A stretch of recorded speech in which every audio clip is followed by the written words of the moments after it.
Yes, good day. I'll be speaking to you today about creating an inclusive learning environment. I'll be talking about the challenges as well as the strategies that one can apply in overcoming these challenges. So, an inclusive learning environment values diversity. It ensures equal access and fosters a sense of belonging for all learners at various categories, regardless of their background, ability, or identity. So, while it's a crucial goal in education, it comes with several challenges, which we shall be looking at together. The very first challenge here is diverse student needs. So, students come with varied cultural backgrounds, learning styles, language proficiencies, and abilities.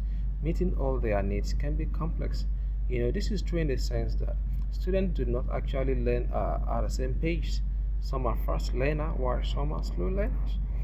Some learn as fast as the teacher teaches, while some need to go back home, go through the notes before they will be able to assimilate what must have been taught. So, diverse student need is a big challenge here. Then the second challenge here is implicit bias. So, teachers and peers may unconsciously hold biases that affect interaction and expectations, impacting student participation and confidence. So teachers should endeavor to shun all forms of biases so as to create an enabling environment for all students to learn. When there are biases, maybe when the teacher shows more interest in a student than the others, before you get to know it, the students start feeling, marginalized. That is those who do not actually receive as much love from the teachers as others do.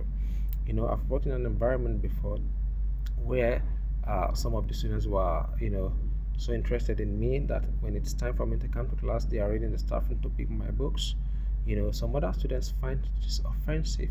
It's not like they do not actually appreciate me, but what happens is that they feel when it's time for me to come to class, I would come. There wouldn't be any need for them to come over to the staff room to fetch me. What I'm saying in essence is this, that I didn't say because some students would come from me, then I should show more preference in them than the others. No, this would definitely lead to bias, which I, as a teacher, avoids. Also, we have lack of training. Educators may not receive adequate training in inclusive practices, differentiated instruction, or cultural competence. When teachers or instructors do not have the right knowledge or they actually lack training in certain aspects, this could also impact on negatively rather on the ability of such instructor to deliver as expected. Then the other challenge is limited resources. School may lack the tools, staff, or technology needed to accommodate different learning needs. When resources are not available, like it could be finance, getting the right tools the school would need to assist the teachers in delivering academically. So this can also be a very big challenge, you know, in getting the right tools. Then we have curriculum rigidity. Standardized curricula may not reflect diverse perspectives or allow for flexible teaching methods.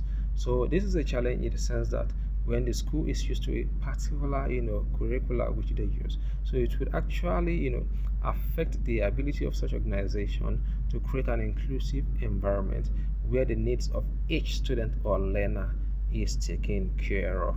Then, what are the strategies that we can employ, to actually overcome the challenges that have been mentioned above?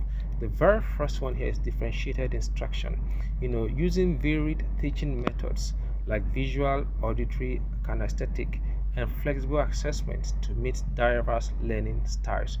Then the other one is cultural relevance. That is, we need to incorporate diverse voices and experiences in the curriculum to reflect and respect all students' identities. This can be achieved by thoroughly understanding the needs of individual students. Then we have professional development. So we need to provide ongoing training in inclusive pedagogy, unconscious bias, and classroom management. Then we have student voice and choice. Encourage student input in learning activities and allow choices that cater for their interests and strengths. Then lastly, supportive environment. So we should build strong relationships, set clear expectation, and foster a safe space where every student is valued and heard. Thank you. Bye.